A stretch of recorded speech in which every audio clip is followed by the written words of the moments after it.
Type questions. जो पहला question है हमारा क्या है, कह रहा है कि the angles between A is equal to I cap plus J cap and B is equal to I cap minus J cap. दो वेक्टर्स हैं, उनके बीच का एंगल क्या होगा ये पूछ रहा है। 45 होगा, 90 होगा, -45 होगा कि 180 होगा, कैसे हम फाइंड आउट करेंगे। ऐसा कोई कंडीशन नहीं दिया है कि दोनों वेक्टर किस पोजीशन पे हैं, और उस केस में पोजीशन मालूम नहीं है, लेकिन हमें वेक्टर्स के बीच का एंगल निकालना है। तो फर्स्ट ऑफ ऑल हम लोग क्या करेंगे, चलो तो देखते हैं क्या करते हैं हम लोग। हमारे पास कोई वेक्टर है, इसके लिए पहले हमें प्रॉपर्टी पता होनी चाहिए। प्रॉपर्टी ये है कि हमारे पास कोई भी वेक्टर ए और बी है, कुछ इस टाइप से वेक्टर ए और वेक्टर बी, वेक्टर ए और वेक्टर बी है, और उनके बीच में थीटा एंगल बनता है। तो उस केस में क्या होता है, हमेशा यही होता है कि vector A dot product scalar product है, vector B is equal to A B cos theta. यहाँ से थीटा इज इक्वल टू क्या हो जाएगा, cos inverse vector A vector B upon A B. A B क्या है, इसका मैग्नीट्यूड है। जो वेक्टर ए और बी दिया हुआ है उसी का क्या है, ये ए बी मैग्नीट्यूड है। ये फॉर्मूला कॉपी में पहले हम लोग नोट कर ले रहे हैं, इसी से अभी निकलेगा एंगल। ठीक, अब हम लोग आगे चलते हैं। थीटा मैक्सिमम कब होगा, थीटा मैक्सिमम तब होगा जब थीटा की वैल्यू क्या हो। थीटा के लिए दो केसेस हो सकते हैं, एक तो थीटा मैक्सिमम होगा और एक थीटा मिनिमम हो सकता है। मैक्सिमम कब होता है, जब थीटा की वैल्यू क्या होती है, ज़ीरो होती है। कॉस थीटा अगर ज़ीरो है तो उसकी वैल्यू क्या आएगी, 1। और वेक्टर ए, इस इक्वेशन से vector A vector B is equal to क्या मिलता है, ए बी, क्योंकि कॉस थीटा ज़ीरो रखने पर वैल्यू क्या हो गई, 1 हो गई। अगर थीटा की वैल्यू 90 डिग्री हो जाएगी तो हमारा दो वेक्टर्स का जो डॉट प्रोडक्ट है, स्केलर प्रोडक्ट है, उसकी वैल्यू क्या आ जाएगी, मिनिमम आ जाएगी, मतलब 0 आ जाएगी। और इसी चीज़ को अगर हम कंपाउंड कंपोनेंट के टर्म में लेते हैं, कंपाउंड कंपोनेंट का मतलब ये हुआ कि हम इसको कुछ इस टर्म में लेते हैं कि ये vector A dot vector B is equal to, यहाँ ले ले हम ए आई एक्स, ये कैप में है, plus J cap A Y plus K cap A Z, उसका फिर डॉट प्रोडक्ट करें, I cap B X plus J cap B Y plus K cap B Z. तो हम इसका इस तरीके से प्रोडक्ट करते हैं तो हमको क्या मिलता है, ए एक्स बी एक्स ए वाई बी वाई प्लस ए जेड बी जेड, यही मिलता है। ये अच्छा इतना मिलता है। तो अब हमें पता नहीं है कि कौन सा एंगल हम चूज़ करें, 90 डिग्री भी हो सकता है, 0 भी हो सकता है, और यहाँ पे 45 भी ऑप्शन में दिया हुआ, तो कैसे निकलेगा। हमारे पास फॉर्मूला था, थीटा इज इक्वल टू क्या था, cos inverse vector A scalar product vector B upon इसका क्या था, magnitude of A and B. तो उस केस में जब हम I cap plus J cap I cap minus J cap vector थे, इनका वेक्टर निकालेंगे तो I cap plus J cap के लिए क्या हो जाएगा, इनका नीचे मॉड मॉड से निकालते हैं तो रूट में क्या हो जाएगा, 1 प्लस 1 1 प्लस 1, तो ये ऊपर वाले में क्या आ जाएंगे, 1 माइनस आई आई आई जे के फॉर्मूले से। यहाँ पे अट नहीं रहा है,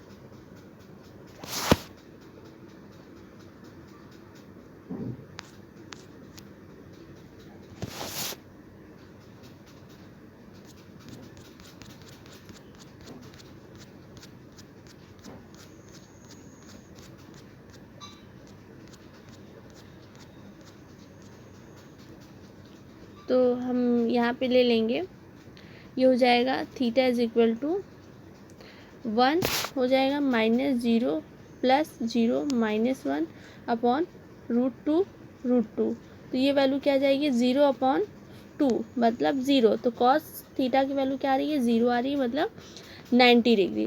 तो ऑप्शन कौन सा ठीक हो जाएगा, ऑप्शन कौन सा ठीक हो जाएगा यहाँ पे, ऑप्शन नंबर बी। ठीक, नेक्स्ट क्वेश्चन है, पूछ रहा है कि which one of the following statement is true. कौन सा स्टेटमेंट ट्रू है। A scalar quantity is the one that is conserve in a process, ये क्या ट्रू है। बी है, scalar quantity is the one that can never take negative values, क्या ऐसा हो सकता है निगेटिव वैल्यू कभी भी ना हो। See, scalar quantity is the one that does not vary from one point to another in space, space और दूसरे पॉइंट्स पे वेरी करने पे क्या वेरी नहीं होता है, does not very scalar quantities. और डी जो है, scalar quantity has the same value for observe with a different orientation of the axis. तो क्या हो सकता है इन चारों में से, ए हो सकता है कि बी हो सकता है कि सी हो सकता है कि डी हो सकता है।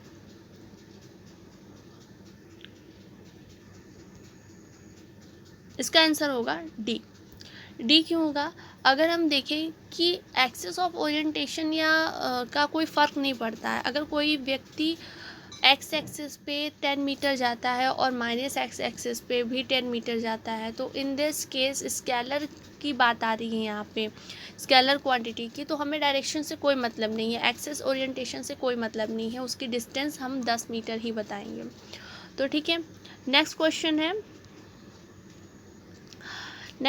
है कि ये फिगर देखिए, इस फिगर में साफ साफ दिखाई दे रहा है कि u कोई एक वेक्टर है और यहाँ पे एक v कोई वेक्टर है। जो u वेक्टर है उसमें कुछ इस तरीके से दिया है, a i cap plus b j cap and v is equal to p i cap plus q j cap.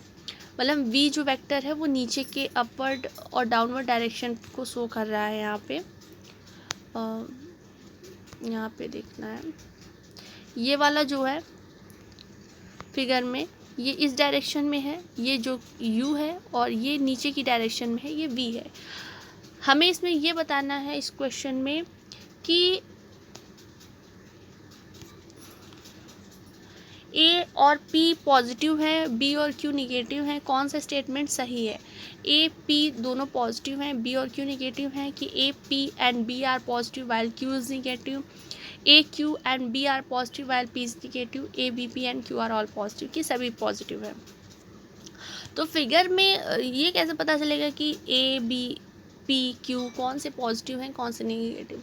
हमारा जो वेक्टर को पढ़ते समय ये मिला था हमें कि जब भी हम दो वेक्टर्स होते हैं उनका एडिशंस करते हैं, तो उस केस में क्या होता है कि हम एडिशन करने के टाइम में क्या लेते हैं, लिखते हैं हम लोग r(x)² प्लस r(y)² रूट लगाते हैं, और जो कि हमें क्या देता है r देता है। यही करते हैं r निकालने के लिए, r(x)² प्लस r(y)²। जैसे पिछले क्वेश्चन में था i cap plus j cap, तो i cap root plus j cap root निकालते हैं। दूसरी तरीके से r is equal to r(x)² plus r(y)² निकालते हैं।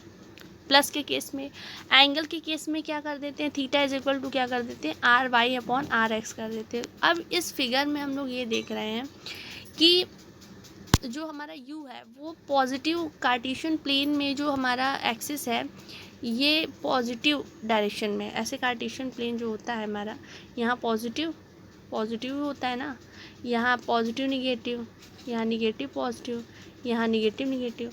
तो इस फिगर में ये ऐसे बना है, यानी u जो है u तो पॉजिटिव होगा। और हमारा वेक्टर का जो प्रॉपर्टी वो ये भी कहता है कि जो भी वेक्टर्स होते हैं उनका, ये अगर x यहाँ पे कोई वेक्टर है और ये वेक्टर है, उनके बीच में कोई जो वेक्टर बना वो क्या है, इसका मैग्नीट्यूड है। तो मैग्नीट्यूड भी इटसेल्फ वेक्टर, और उसके सारे कंपोनेंट भी क्या हो जाएंगे, वेक्टर हो गए। तो उसके सारे कंपोनेंट जो है ए आई कैप यूनिट वेक्टर, ठीक है। तो यहाँ पे क्या हो रहा है कि ए भी क्या है, यू वेक्टर का ए भी पॉजिटिव है और बी भी पॉजिटिव है, ठीक। अब सेकंड चलते हैं, वी क्या है, वी है तो एक्सिस के, मतलब जो हमारा कार्टेशियन प्लेन है उसके फर्स्ट क्लास में है, फर्स्ट इसमें, तो यहाँ पे बन रहा है। तो इस वजह से आगे का तो आई कैप तो ठीक है, कि वो पॉजिटिव है, लेकिन वो डाउनवर्ड डायरेक्शन में है और प्लस उसके साथ जे लगा हुआ है। वेक्टर देखा जाए तो आई ऐसे कुछ बनता है फिगर, अगर देखा जाए ये कुछ फिगर ऐसे बनता है यूनिट वेक्टर का, ऐसे। तो आई, जे और के, और इस जे का डायरेक्शन तो ऐसे होना चाहिए, लेकिन जे का डायरेक्शन यहाँ पे ऐसे दिखा रहा है, तो यहाँ पे क्यू जो होगा वो क्या हो जाएगा, निगेटिव है। ठीक है, तो क्यू क्या हो गया, निगेटिव हो गया हमारा।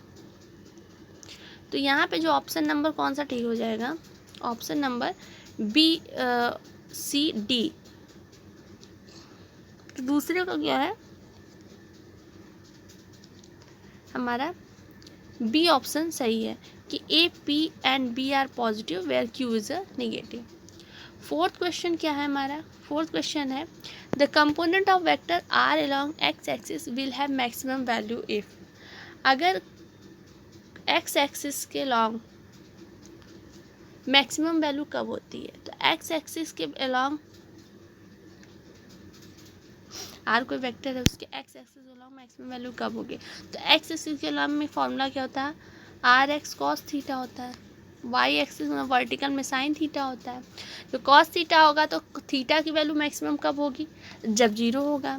तो जीरो जब होगा मतलब कब होगा, अगर आर एक्स निकालें हम तो इस केस में क्या होगा, आर निकालना है, आर मैक्स कब होगा, जब मॉड ऑफ आर और कॉस थीटा लिख दिया हमने, ये कॉस थीटा 0 पे मैक्सिमम होती है, तो मॉड ऑफ आर भी क्या होगा, कॉस जीरो की वैल्यू क्या हो जाएगी 1।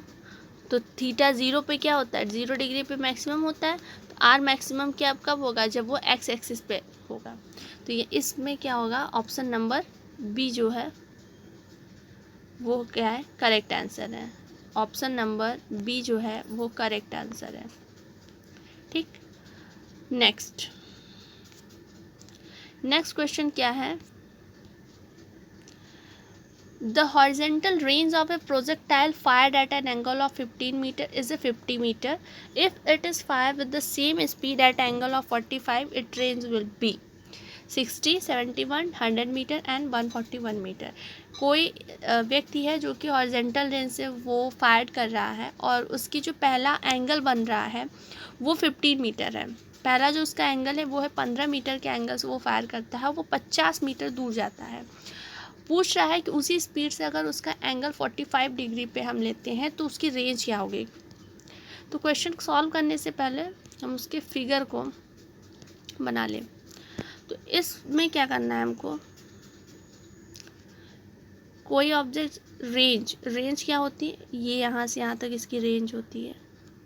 ठीक है, तो 15 डिग्री पे 15 जब एंगल थीटा था, पहले एंगल कितना है थीटा 15 डिग्री, और रेंज मतलब आर कितना है 50 है, लेकिन हमें यू नहीं पता है क्योंकि सेम स्पीड से कहा। तो फॉर्मूला क्या होता है, आर इज इक्वल टू क्या होता है, U square sine theta 2 theta upon G. ठीक, हम अब इसमें वैल्यू रख देंगे, आर की जगह 50 रख देंगे, यू स्क्वायर लिखा रहेगा, साइन 2 थीटा का 15 का क्या होगा 2 थीटा जगह 15 मतलब 30 डिग्री, साइन 30 डिग्री अपॉन जी की वैल्यू क्या होती है 9.8। अब इसको हम सॉल्व करेंगे तो क्या आएगा 50 इंटू 9.8